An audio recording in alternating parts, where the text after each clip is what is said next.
a particular thing that people very often get wrong with your fundraising pitch. And that's getting the ask and use of fund wrong.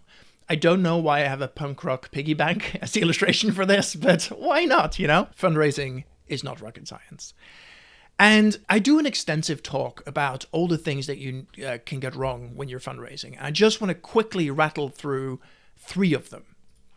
And what that means is that these are the things I'm actually not going to be talking about during this talk, but I just kind of want to rattle through it, because if you get these things wrong, you're going to have a really hard time raising money.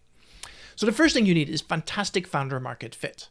If you aren't the perfect fit with the company you're about to start, think about it. Why should the VCs invest in you? Right? Every day, good VCs see tons and tons of pitches. And the truth is, your idea is probably not new. It's extremely rare that you are the first person to think of something ever.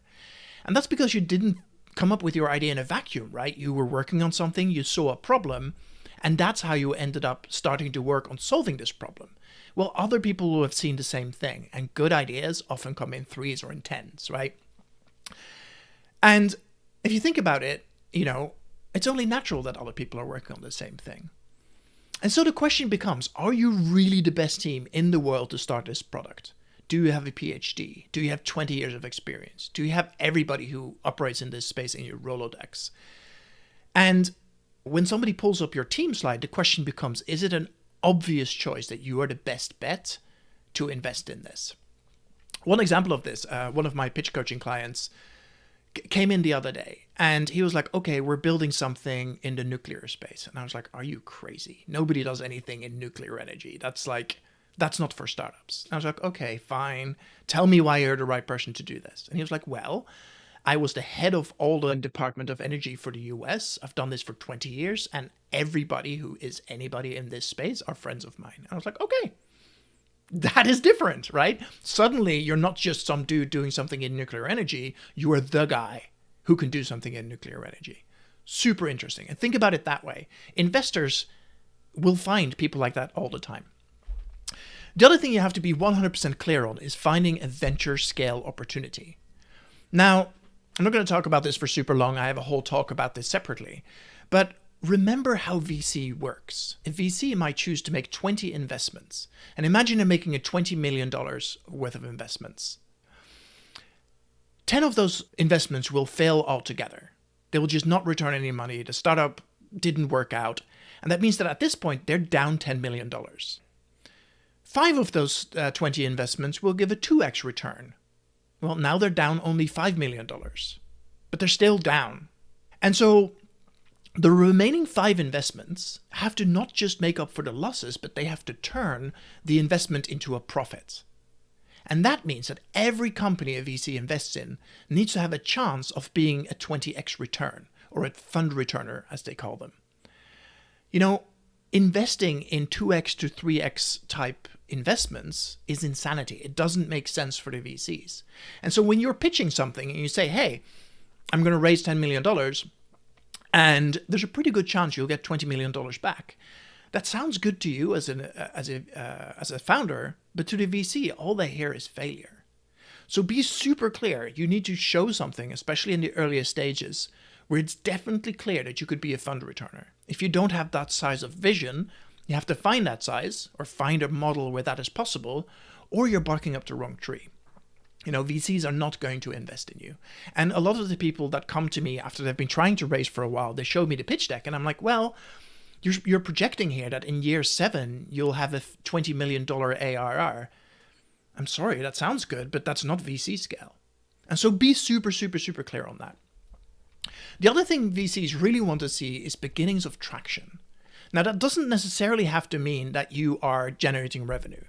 Revenue is best, absolutely. But the way I'm thinking of traction is anything you do to de-risk the company.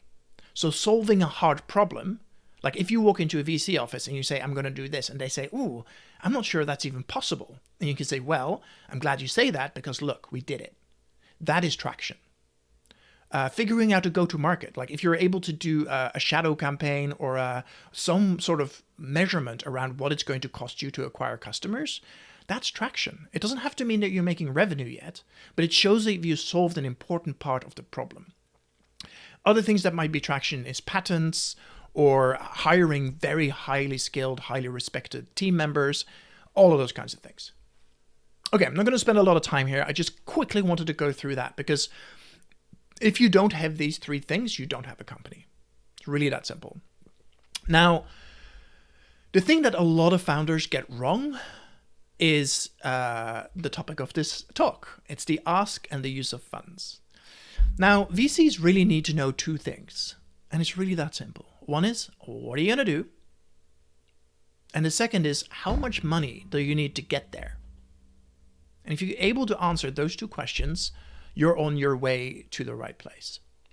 Now, the way to think about this is how much have you raised to date, how much are you raising in your current round, and how much are you raising in your next round?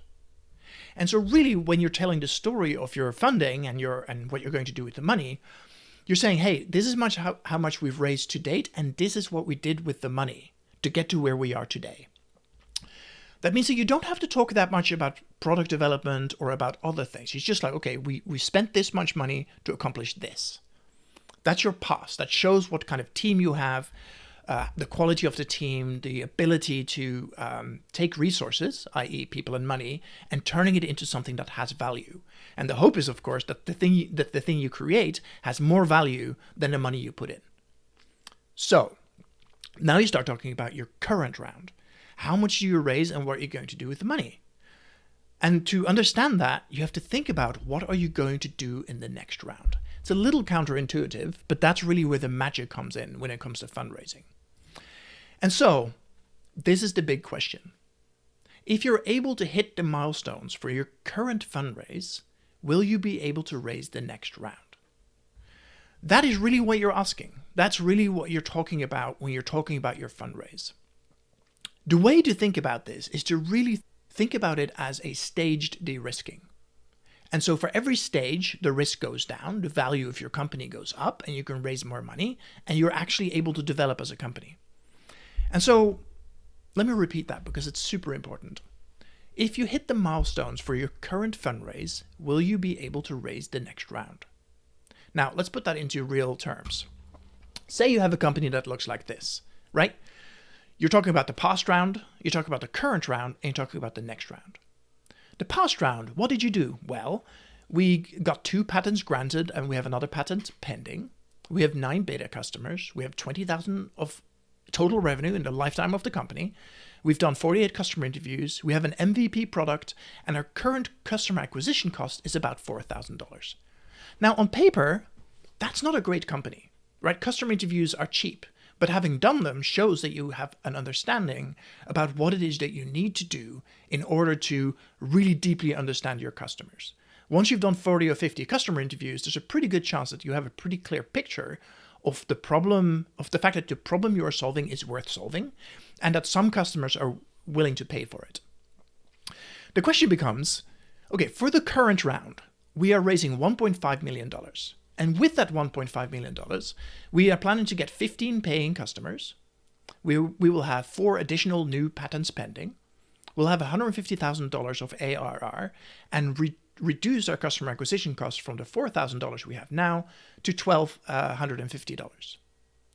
What a VC is looking at when they're looking at these numbers is the question, will you be able to raise your next round? And so think about it. If you're going to raise a $10 million round, which is your growth round, that's where you're really going to start accelerating. If your company looks like planned, will you be able to do it? So if you have 15 paying customers, if you have 4 patents pending in addition to the 2 patents that you already had granted, if you have 150,000 ARR, and if you have a customer acquisition cost of $1,250, will you be able to raise $10 million? And the brutal truth is probably not. Right? If you only have 15 paying customers and you only have 150,000 ARR, that means that each customer is only paying you $10,000, right? That's not a profile of a company that makes me go, yeah, this company is definitely ready to raise 10 million. And this is where people get themselves into trouble. If you say, okay, I'm going to raise 1.5 million, these are all the goals I'm going to hit, even if you are successful, and big asterisk there, lots of people are not successful when they set the goals. Even if you are successful, you're not going to be able to raise your next round. And so if I'm an investor looking at this round and I say, okay, this fictional company is like, I can write a $1.5 million check tomorrow. That's entirely within range. I can, it is in thesis. It makes sense. I'm excited about the team. I'm excited about the opportunity. But if the company delivers as planned, and this is what the company looks like at the end of this, they are not going to be able to raise their next round. You don't know exactly how much you're going to raise. It's 18 months away. A lot changes in 18 months. You're not going to be able to plan out exactly how many people you need. Part of the fundraising journey and part of the current round, the current sprint that you're doing in your company is going to be very heavily learning. You're learning about your market, about your products, about what works, what doesn't work. You start getting customer feedback. All of these things are real. So you don't have that much resolution for what happens next. But what you can do is you pluck a number out of the air. In this case, I plucked $10 million out of the air, and I'm saying it's a growth round. Now you've got to match up the pieces. Is what you are doing here enough and the right thing to do to raise that growth round? You would not believe how many pitch coaching clients I have that haven't figured this out, right? It's very short-sighted. You're like, okay, I need to do these things. I need to raise $1.5 million and we'll see where we get to. Well, that's a one-way ticket towards having to raise a bridge round, or as an old boss of mine said, it's not a bridge, it's a pier. It's a longer walk into the ocean before you fall into the ocean. You don't want to fall into that trap. High-quality founders understand their company holistically, and that means understanding it financially. And so I don't want to see it look like this. It doesn't make sense. It is impossible, literally, it should be impossible to raise like this. Now, some investors ignore that and decide to give you money anyway, and they're actually shooting themselves in the foot. So don't do this. The other thing you need to think about is that, like on this slide, you can see the 15 paying customers, etc. That is my use of funds. This is not a very well described use of funds. Because what you want to do is to think about your use of funds as milestones. So what you're doing is you're not raising for 18 months. That is irrelevant, right? If you say, oh, we get 18 months of runway and we're just going to give it a whirl, that's cool, but nobody cares, right? If you can do it in a year, great. If it takes 2 years, doesn't matter, right? That's why you have a little bit of extra slush fund. The point is the milestones you're going to hit, are they going to be enough to get the next step, the next part of your journey? And to really do that, you need to express your use of funds as milestones that are also SMART goals. Now, SMART goals is in Business 101 territory, but I'm going to mention it anyway. They are goals that need to be specific, measurable, achievable, relevant, and time-bound. So if you are able to describe your company, so if I go back to this slide, these are not good SMART goals, right? 15 paying customers by when, right? 4 patents pending. Is that even achievable? Do all of these numbers make sense? Okay, so what does a SMART goal look like? Well, they could look an awful lot like this. By October 2024, we'll reduce our CAC from $44 to $30. Well, that is perfect, right? It's specific, like it's very easy to understand. It's measurable because your customer acquisition cost is measurable. It's achievable, hopefully, right? You have a plan. Okay, these are the metrics that we have around our fundraise now. And it's going to be achievable because it's only $14. We think we can do this, right? It's relevant because if you're able to reduce your customer acquisition cost from $44 to $30, your business suddenly becomes a lot more attractive because now you can get customers for 30% less than you did before. And it's time-bound by October 2024. The same goes for all of these other goals. By December 2024, we'll reach 400K in ARR. If you're able to do that and you have a good plan for showing how you're going to do that, that is a great goal. By February 2025, we'll establish a presence and land our first paying customer in Germany. Not a great goal. I mean, establish a presence, what does that mean? Do you hire somebody? They're going to start up a German subsidiary? What does that actually mean? And thinking about that, like, can I put this on a timeline? Can I put this on a Gantt chart? Can we resource this accurately to be able to be sure to hit these goals? By April 2025, we will have a second patent for this product. Great. I would also love to see, instead of just patent, it'd be great if it said patent granted, right? Now, you can't necessarily push the patent office, so you can't know whether or not it's granted or not by then. But if you work with a good patent attorney, you can build up a pretty good plan for how to get to these things. And so that is how you build a really good use of funds. You don't need many, right? You don't need to list out how many staff members you have. You don't need to list out, like, a lot of the things that I often see in pitch decks are kind of just secondary. Your core goals are the goals that you need to show to the next round investor in order to raise the round. If this is a real company, which actually it is, this is the direct numbers from one of my pitch coaching clients, this is a pretty good looking company. Now, 400K in ARR puts you below what a lot of investors want to see. A lot of them don't really do anything until you get to $1 million ARR at the growth stage. And, you know, it's not perfect. However, if they're able to deliver on these goals, and of course this company, because they worked with me and I'm a massive pain in the ass, so I made them, they had appendix slides for each of them. They're like, okay, reducing CAC. How do we do that? Well, these are the steps. These are the companies we're going to be working with. This is how we're going to do it. How are we going to reach ARR? Well, we're going to spend this much on marketing. We're going to go do this. We're going to have this much customer churn. And so we model out that we have a pretty good chance of hitting 400K in ARR by December 2024. Market expansion is going to be really important. We need legal and financial presence in Germany. So we're going to build a subsidiary, right? They had a whole, like for each of these goals, they had an appendix slide that shows in great depth how they're going to do it. Some investors care, some of them don't. Doesn't matter. That's why it's in the appendix, right? But you say, hey, this is what we're doing. This is our use of funds. And if you present it like this, you accomplish a couple of things. One is, you come across as an incredibly financially savvy and future-focused founder. Investors want to see that. Why? Well, it turns out, like, it sounds really sexy to be a VC investor, but it really isn't. You are in the financial industry. Anyway, so remember that. VCs are usually very financially savvy. They really understand how to do financial modeling and all those kinds of things.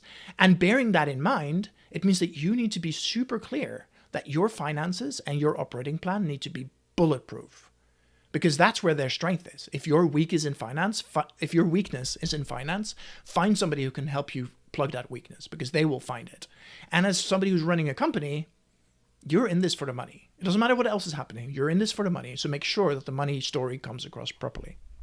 So imagine that this company exists and they're going to go raise a couple of $1 million. Now, they need to have a very clear ask. And I'll talk about that in just a moment. But let me go through some examples, because I think actually listening to me talk is, I'm sure, is scintillating. But let's use some real examples to see what this actually looks like. So this is from a pitch deck by a company called Boxed Up. They do a couple of things really, really well. They're saying exactly how much they're raising, right? 2.5 million. Super good. They're calling it a seed round. I don't care what you call it. That's great. 18 months of runway. We talked about this one. It doesn't matter, right? It does really not matter what you're doing here in terms of how long it's going to take you. If you think it's going to take 18 months, great, but that's not your runway. That is your goal for hitting the goals. Yes, it makes a lot of sense to have software dev, although having it outsourced is hugely risky. And if you're looking at the 4 full-time employees, there's a CEO, a sales, still don't know what an SDE is. Hopefully that's something to do with software, and logistics. So there's a lot of risks that show up on this pin slide. Hang out that you need $125,000 for insurance. That's not going to help you raise money, right? The thing I'm going to ask there is like, okay, why do you need to spend so much on insurance? What's going on here? You just roll that into operational expenses and then you don't have to have a conversation about it. Yes, having insurance is smart. Breaking it out in terms of how much you're raising. This slide, I imagine, caused a lot of questions. Okay, let's look at the next one. Carte Blanche is another company. They raised $1 million seed round. And I loved that they had very clear goals, right? It's kind of small here, so I'll read it out to you. The next steps: finalize product development, execute go-to-market strategy, launch an aggressive marketing campaign, sign partnership with a bank partner, create a patent portfolio. Okay, those are good goals, but they're all really vague. What does create a patent portfolio mean, right? Portfolio means more than one, so it means more than so at least 2 patents, but they're not saying anything about what they're patenting, which space they're patenting, what their patent approach is, right? So if I saw this, like sign partnership with a bank partner, I was like, cool, but that's not easy, right? And so a lot of the goals here are actually pretty fuzzy in terms of like what they're actually going to deliver. Finalized product development. I don't know a single company in the world that has finalized product development. Apple, constant product development. Google, constant product development. So there's no such thing as finalized product development. So that goal doesn't mean anything. Execute go-to-market strategy, sure, but then I hope there's a second slide somewhere that says what that marketing strategy is and how they're going to execute on it. The truth is, these goals are all pretty awful. It doesn't really tell me why this company is worth investing in. And, they're not measurable. I don't know what they're actually promising here.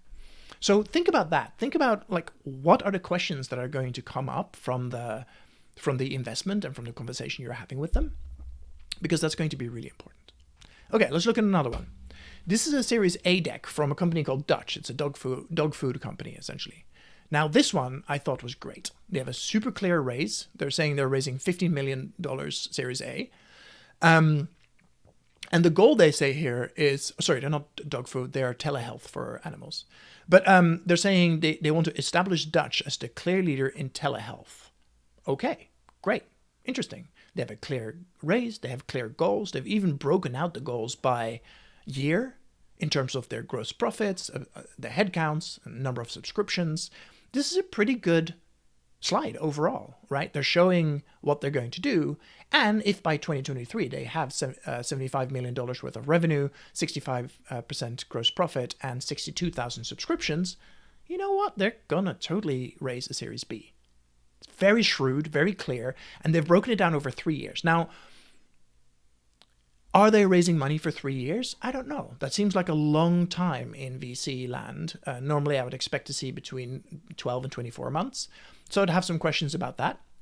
I also don't remember exactly when this pitch deck was made. So maybe 2021 is actually their actuals. That's possible, but in that case, highlight it. That does remind me one thing, though, is that this design is completely unreadable. Like, there's lots of tiny text at the top. There's tiny text everywhere. Like, even with a very slight amount of redesign, this would be a much better slide. All right, next one. Enduring Planet's $2 million seed round. Now, they had a very clear fundraising target, which is a $2 million on a safe note. But it's also very confusing, because on the bottom here, it says that they have $2.1 million committed, but they're raising $2 million. What I assume that means is that they've raised that money in the past. But this slide becomes confusing, right? I also want to highlight something here. Is they say it's on a safe note. That's completely cool. You can say, hey, I want to use that as an instrument. But sometimes I see people put, oh, this is a safe note with a something cap, or we're raising at this valuation. I'm sorry, you don't get to decide that. That is entirely up to the market, and your investors will negotiate with you to figure out what the right valuation is and what the terms are. The only time you put that on a slide deck is if you've already found a lead investor and you're just looking for follow-on investment. So if you're raising a $2 million round, you've already got $1 million and the investor has put in $1 million check and written the terms. You've had a term sheet, you've negotiated it, you've closed it, you're done, and you're just raising another $1 million from whoever you can convince to give you some money. That's the only time you put your terms on the term sheet. Okay, they're saying they're doing, you can see what's going on here. They're doing pilot transactions, 500,000, equity into an SPV for $500,000, and their operating expenses for $1 million.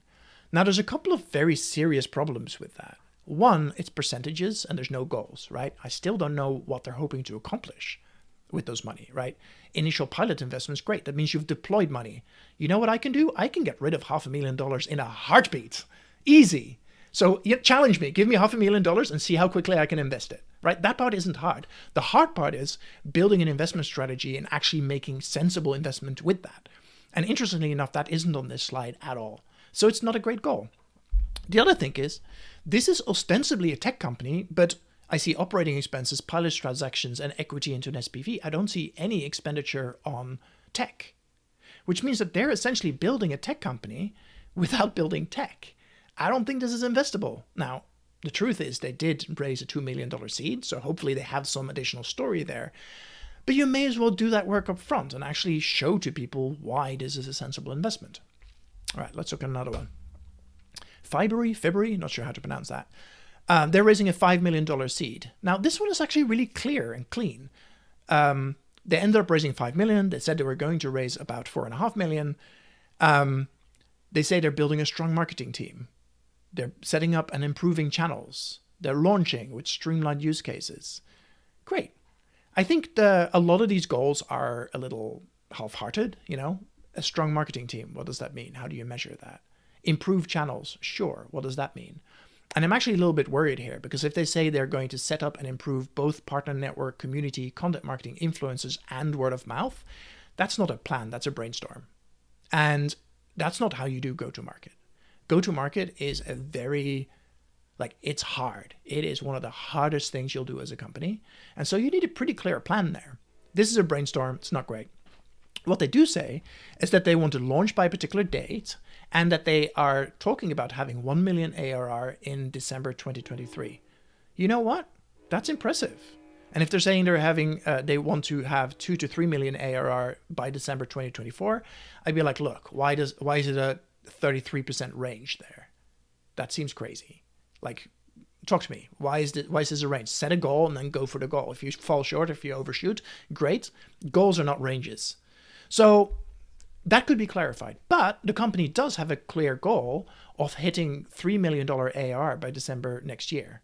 If they're able to do that, then they can absolutely raise a very beefy Series A. The milestones could be smarter, but this is a pretty good asking use of fund slide. I also note that some people choose to do two different slides, like an ask slide, like, hey, this is what we're raising, and then usually in the context of how much you've raised in the past. So if you're able to say, okay, this is my fundraising history, and these are the deliverables that we delivered, and now we're raising this round. That is one way of doing an ask slide, and some people just don't bother. They just go put it all on the same slide.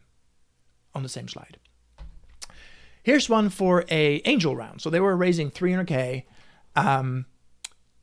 And they say that they're doing that to reach the KPI from A16Z and close a Series A round in 2023.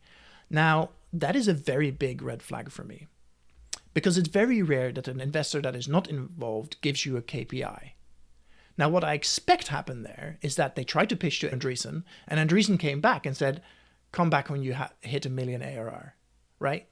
Now, I would have a lot of questions to this company about what's going on here. If they have an actual literal KPI that says, hey, if you hit this goal, we will invest. I mean, I have never heard of that in the history of as long as I've been doing this. And so I would need to ask some questions here. But this slide actually tells me that this company has some very unsophisticated founders in it. For one thing, 300K is an angel round, right? It's pretty straightforward to do that. And yeah, what are you going to do with the money? Unclear. They say they're going to create the most valuable solution of the UA game market together, and they want introductions to a CMO. I'm like, okay, this is a very early stage, very high risk investment, and they were successful in raising 300K. But I expect that the process of getting there would have been pretty hard. All right, let's grab another one. The Lumigo $30 million Series A. They're basically saying that this is like a combined summary slide and an ask slide, but they don't actually even say how much they're raising, right? Which is kind of wild. Like, I would expect to see some sort of, they're saying they're raising a Series A, and in the end, they actually did raise a $30 million Series A. But I think it's really important to show the fundraising goal on the slide. And the reason for that is that it shows that you know what you're planning for. If you end up raising less than that, you change the plan. If you end up raising more, maybe you can go faster. That's fine. But set a goal in there. They also have some very strange use of proceeds. Maintain cloud native superiority. So I don't know what cloud native superiority means, but I'll be super honest with you, they don't have it. Like, before I saw this pitch deck, I had never heard of Lumigo. And so they don't have superiority, and so maintaining it is impossible. If your name is AWS or Google Cloud, sure, I will buy that argument. But in this case, I don't buy it. Building sales and marketing operations is too vague. How many people? What goals are you setting them? What's going on? Continue expanding product. Yes, because you're a company. Everybody is doing this. So yeah, don't do this. I don't know how they raised $30 million on this round, but somehow they did. Well done them, but it's not a good slide. Okay, Lupia, $10 million Series A. Super clear fundraising goal. We're raising 10 million. Love it. Use of funds? We've talked about this. Now, what I would say is that they have 75% of the round committed. That means that they probably have a lead. They've already raised $7.5 million. That is actually kind of a red flag to me as well. Because honestly, if you've raised $7.5 million in a $10 million round and your existing investors can't round out with another $2.5 million or pick up the phone and say, hey, I've got a great deal for you, right? A lead investor usually will just pick up the phone and go, hey, I've got this cool company I'm working on. We're convinced we're going to do it. We're doing it with high conviction. I would be excited to co-invest with you. So seeing this on the slide, that they've raised 75% of a round, but they can't close it, I don't know. That happens when you're talking about hundreds of millions, but not for a $10 million round. You know, $2.5 million in these circles is pocket change. Okay, got a couple of more examples. I'll rattle through them slightly quicker. Momentum was rating a $4.5 million round, and they're saying they're continuing to build the product and track to 1 million ARR.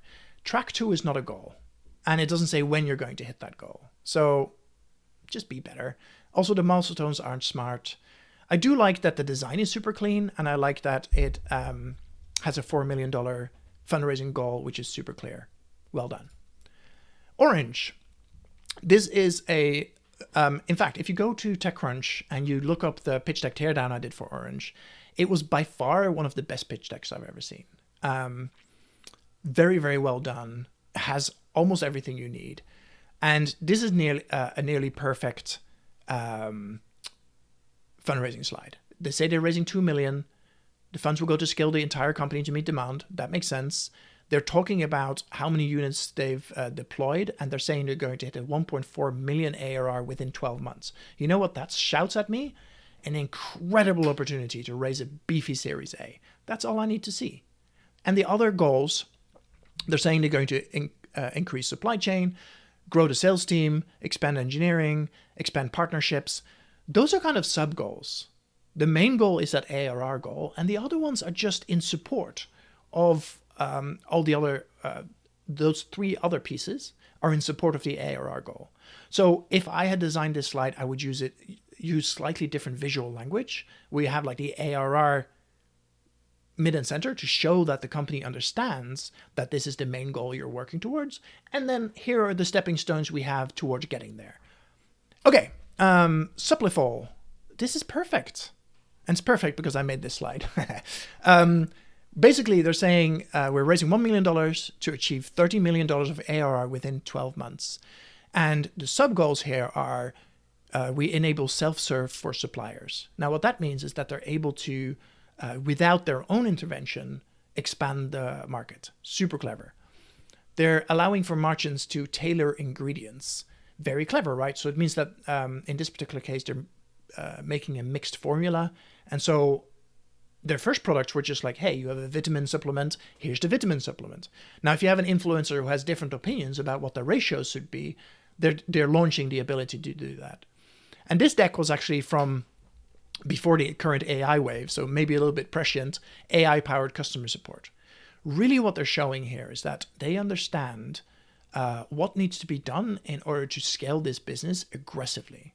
Now, any business that can tell me that they're raising 1 million to get to 13 million ARR in less than 12 months, you better show up with the receipts. That is those numbers are extraordinary.